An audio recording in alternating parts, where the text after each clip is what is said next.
대한 분노의 마음을 늘 품고 있었습니다. 분노의 마음을 품는다는 것은 언제든지 폭동이 일어날 가능성이 있다는 것을 얘기하는 거지요.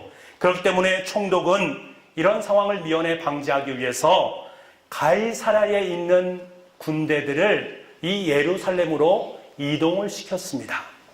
여러분 생각해 보세요. 이들의 이동할 때의 모습을 보게 되면 얼마나 장엄하고 위협적인지 모르겠습니다. 깃발을 앞세우고요, 기마병이 뒤를 따르고 뒤에 병사들이 척척척 걸어가는 그 모습을 바라볼 때 정말로 위협적입니다. 무리들은 그 위협적인 모습을 바라보면서 어떤 생각을 가졌을까? 반란은 꿈도 꾸지 말아야 되겠다라는 생각을 품게 되는 것이요. 그러한 무력적인 시위를 행하고 있는 로마 군사들입니다. 여러분 생각해 보세요. 나귀를 타고 느릿느릿 예루살렘으로 들어가는 예수님의 행렬과 로마군의 무력 시위와도 같은 행렬이 너무나도 대조적이지 않습니까? 예수님께서 타고 계신 나귀는 평화를 상징하는 것이지만 로마군이 타고 있는 이 말은 전쟁을 상징하는 거예요. 그래서 그랬나요?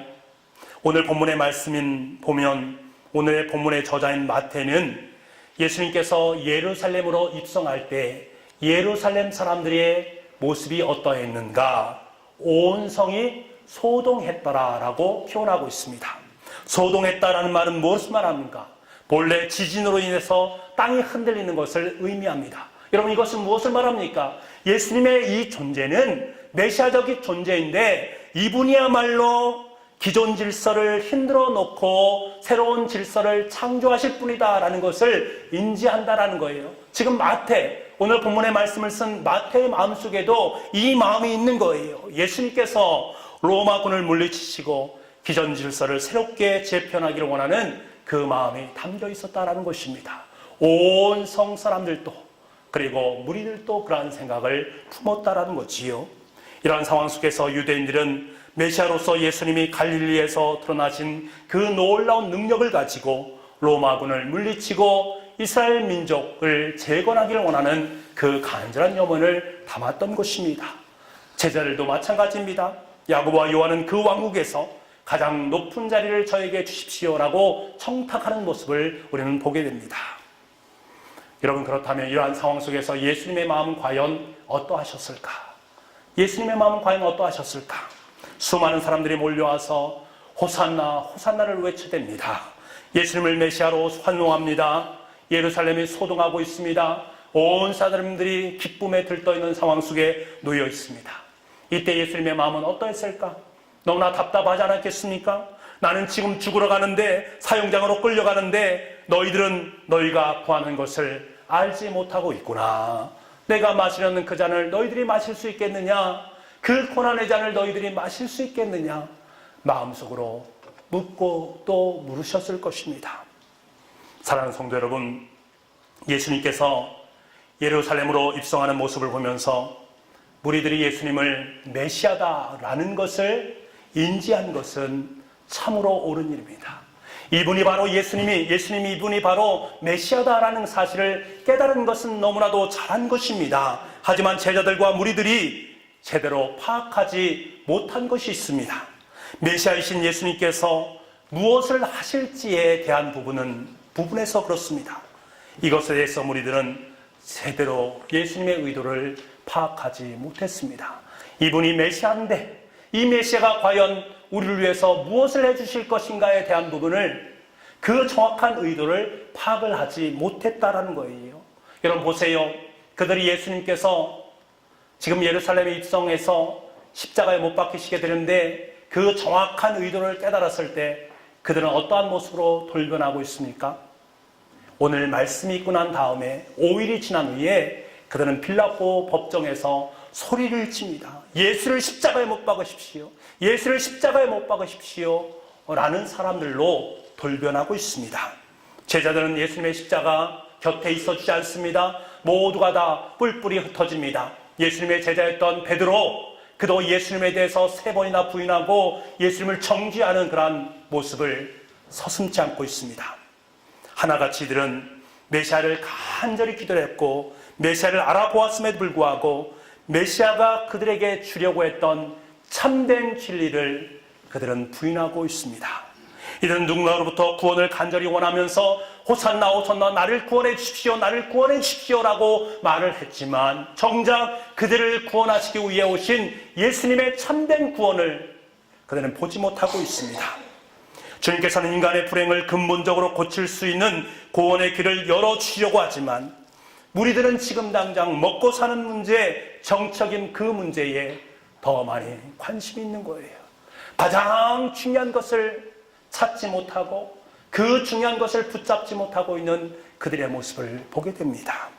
이 모습이 바로 예루살렘에 속한 무리들의 현 주소요, 제자들의 현 주소였습니다. 여러분, 그렇기 때문에 예수님께서는 반드시 예루살렘으로 입성하셔야만 했습니다. 예루살렘은 평화의 도시입니다. 그런데 여러분, 평화의 도시라면 도시 안에는 평화가 가득해야 되는데 아무리 찾아봐도 평화가 없습니다. 메시아를 기다리고 있지만 그들이 기다리고 있는 메시아는 진정한 메시아가 아니라 가짜 메시아를 기다리고 있었던 거예요. 예루살렘은 로마 제국이 지배하기 전에 아수르, 바벨론, 그리스, 헬라 제국에서 항상 묻혀 있었고 질이 멸렬했고 전쟁이 끊이지 않는 그러한 곳이었습니다. 게다가 가장 하나님 앞에 경건을 쌓고 살아갈 사람들임에도 불구하고 그곳에는 하나님을 향한 경건이 없이 영적으로 부패한 사람들이 가득 찬 도시가 되었습니다. 평화의 도시를 가장한 것이지만 그 평화는 가짜의 평안이었습니다. 그래서 당시의 사람들은요 이렇게 말하곤 했습니다. 예루살렘이 평화의 도시라는 것은 거짓이다. 살렘, 즉 평화라는 말은 진짜 평화가 아니라 솔리마라는 가식의 평화다. 살렘이라고 부르지만 살렘이 아니라 솔리마다라고 말합니다. 여러분, 솔리마, 이것은 헬라말로 말하면 가식의 평화, 회칠한 무덤의 평화라는 뜻을 갖고 있습니다. 예수님께서 예루살렘 성전에 입성하실 때에 성경은 그 예루살렘의 표시를 뭐라고 말하는지 아십니까? 예루살렘이라고 말합니다. 가식의 도시다라고 성경은 말하고 있다는 거예요. 도시가 썩었다라는 것입니다. 하나님의 평화를 위한 도성이었지만 거짓과 타락, 좌절, 욕망이라는 가짜 평화, 솔리마가 지배하는 곳이었다라는 거예요. 수많은 무리들은 알지 못했습니다. 지금 자신들이 거짓된 평화의 도성에 살고 있으면서 정작 자신들에게 가장 중요한 그것이 무엇인가를 그들은 깨닫지 못하고 있습니다. 종려나무가지를 흔들면서 호산나, 호산나, 나를 구원해 주십시오, 나를 구원해 주십시오 라고 외치고 있지만 정작 자신을 구원한다라는 그 구원의 가치를 그들은 깨닫지 못하고 있었습니다. 그래서 예수님께서는 지금 예루살렘 성으로 입성하셔야만 했습니다. 예루살렘아, 가짜의 평화가 판을 치고 있는 그곳에 그것은 아니다. 예수님께서 정말로 원하시는 진정한 평화, 예루살렘, 평화의 도시가 되기를 원하시는 주님의 마음이 그 속에 담겨져 있고 주님께서는 그것을 이루시기 위해서 예루살렘에 입성하신 것입니다. 진정한 평화를 누리지 못하는 무리들의 마음속에 진정한 평화를 알게 하시기 위해서 예수님은 예루살렘에 입성하셔야만 했습니다. 참된 구원을 알지 못하고 깨닫지 못하고 맛보지 못한 그들에게 참된 구원이 이것이다, 너희를 살리는 진정한 구원이 이것이다 라는 사실을 알리기 위해서 예수님은 반드시 예루살렘에 오셔야만 했습니다. 사랑하는 북부가족 여러분, 저는 오늘 본문의 말씀을 통해서 어린 나귀를 타고 가시는 예수님 곁에 있는 제자들과 무리 속에서 저와 여러분을 만나게 됩니다. 우리는 각자 주님께 바라는 것이 있습니다. 주님께 호산나 소리를 높이면서 주님의 이름을 부르고 주님을 찬양하면서 주님께 간구하고 구하는 것들이 우리 속에 있단 말입니다. 이 모든 간구를 주님께 너무나도 기뻐하십니다. 하지만 여러분, 잠시 스스로에게 질문을 던져보시기 바랍니다. 과연 주님께서 내가 원하시는 것이 무엇일까? 주님께서 원하시는 그것을 내가 지금 구하고 있는가? 물론 주님은 우리가 구하는 것을 너무나도 주고 싶어 하십니다.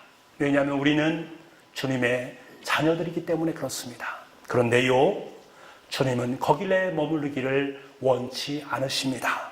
때로는 우리가 원하지 않는 것, 그것도 주님께서 우리 삶 속에 주시길 원하신다라는 거예요. 지금 당장요, 눈이 어두워서 그것이 분명히 무엇인가를 잘 깨닫지 못합니다. 우리가 필요한 것이 진정 무엇인지를 잘 알지 못합니다. 그래서 주님께서 예루살렘에 입성하신 거예요. 그러면서 우리의 눈을 바로 뜨게 하기를 원하셨던 것입니다. 우리의 눈이 열려서 진리를 보기를 원하셨습니다. 우리의 눈이 열려서 지금 자신들이 머물고 있는 그곳은 가짜 평화가 임하는 곳이다. 그 가짜 평화를 진짜 평화로 만드시길 원하시는 주님이 너의 삶 속에 있지 않느냐, 그 주님을 보기를 원하시고 계십니다. 주님은 자신의 마음속에 있는 거짓과 탐욕, 욕망의 예루살렘을 이제는 벗어나서 진정한 예루살렘 참된 평화를 맛보게 하기 위해서 예루살렘에 들어오신 것입니다. 그리고 주님의 십자가를 보기를 원하십니다. 아니, 더 눈을 떠서 그 십자가의 내면 속에 담겨져 있는 부활의 영광을 보기를 원하시는 주님의 마음이 있습니다. 지금은 전혀 상상할 수 없고 볼 수조차 없는 것이지만 주님께서는 궁극적으로 우리에게 이것을 보여주시기 위해서 예루살렘에 입성하셨습니다. 사랑하는 청주 북북교회 교우 여러분, 오늘 예수님께서 예루살렘에 입성하셨습니다. 봄날의 개나리의 색이 더욱 선명한 빛으로 자신의 존재를 드러내듯이 오직 주님만이 참된 평화의 왕이시고 영원한 생명이심을 선명하게 드러내시기 위해서 저와 여러분의 삶의 자리 속 예루살렘으로 입성하신 줄 믿습니다. 우리 가운데 있는 거짓된 평화, 썩어 냄새나는 죄악, 바른 진리를 깨닫지 못하는 그 탐욕을 일깨워 주시기 위해서 저와 여러분의 삶 속에 예루살렘에 입성하신 줄 믿습니다. 그리고 스스로 이 모든 것을 십자가에 짊어지시고 우리를 위해서, 온 이를 위해서 못 박히셨습니다. 그로 인해 우리는 나음을 입었습니다. 그로 말미암아 우리는 진정한 평화를 맛보게 된 줄 믿습니다. 비로소 우리는 그 십자가 속에 담겨져 있는 깊이 있는 주님의 사랑을 느낄 수 있게 되었습니다. 그 사랑이 얼마나 크고 얼마나 귀한지를 비로소 깨닫게 되었습니다. 이제 한 주간 우리는 고난주간을 보내게 됩니다. 예수님께서는 예루살렘에 입성하셔서 한 주간을 보내시면서 저와 여러분을 그곳으로 초청시키고 계십니다. 골고다 언덕 십자가 현장으로 저와 여러분을 초대하시고 계시는 주님의 초대 앞에 기쁨으로 응답할 수 있기를 원합니다. 개나리가 염려하지 않고 하늘의 하나님을 바라볼 때 그토록 순결한 색을 표현했듯이 우리가 이 고난주간에 주님께서 초청하신 십자가의 길을 따라서 묵묵히 걸어갈 때 비로소 우리는 선명하고 순결한 주님의 보혈을 덧입게 될 줄 믿습니다. 내가 좀 더 주님의 십자가를 적극적으로 함께 짊어지며 주님의 길을 걸어갈 때 주님께서는 내 자신과 우리 모두를 위해서 다 쏟아 놓으신 그 놀라운 보혈에 가장 선명하고 가장 분명한 그 피를 덧입게 될 줄 믿습니다. 그로 말미암아 우리의 삶 속에 있는 모든 것들은 다 물러가고 오직 주님의 사랑만이 우리의 삶 속에 가득 찰 줄 믿습니다. 내가 그동안 여겼던 필요하지 않은 것 붙잡았던 모든 것들 다 내려놓게 될 것이고 내 육신, 연약한 이 육신 다 내려놓게 될 것이고 그 모든 것을 새롭게 만드시고 회복시키는 주님의 능력, 보혈의 능력을 덧입는 한 주가 될 줄 믿습니다. 주님을 따라 걷는 한 주간의 여정이 바로 저와 여러분의 인생 속에 최고의 보물을 얻는 가장 복된 자리임을 확연하게 믿습니다. 기도하겠습니다. 주님은 반드시 예루살렘에 입성하셔야만 했습니다. 예루살렘에 입성하신 주님께서는 당신이 평화의 왕이시고 영원한 생명이심을 분명하게 드러내십니다. 하나님 아버지, 우리의 마음속에 있는 거짓된 평화, 썩어 냄새나는 죄악, 바른 진리를 깨닫지 못하는 탐욕을 일깨워 주시옵소서. 우리 또한 주님의 십자가를 짊어지고 주님과 함께 주님의 길을 넉넉히 걸어갈 수 있도록 그 골고다 언덕 십자가의 현장을 향해 나아갈 수 있는 우리가 될 수 있도록 주님 은혜 허락하여 주옵소서. 그로 말미암아 선명하고 순결한 주님의 보혈을 덧입는 우리가 될 수 있도록 주님 은총 허락하여 주시옵소서. 주님을 따라 걷는 한 주간의 여정이 바로 우리를 위한 하나님의 사랑이었고, 그 사랑 속에 가장 아름답고 가장 귀한 보물을 얻어낼 수 있는 우리 모두가 될 수 있도록 주님 은혜 베풀어 주옵소서. 모든 말씀을 예수님의 이름으로 기도하옵나이다. 아멘.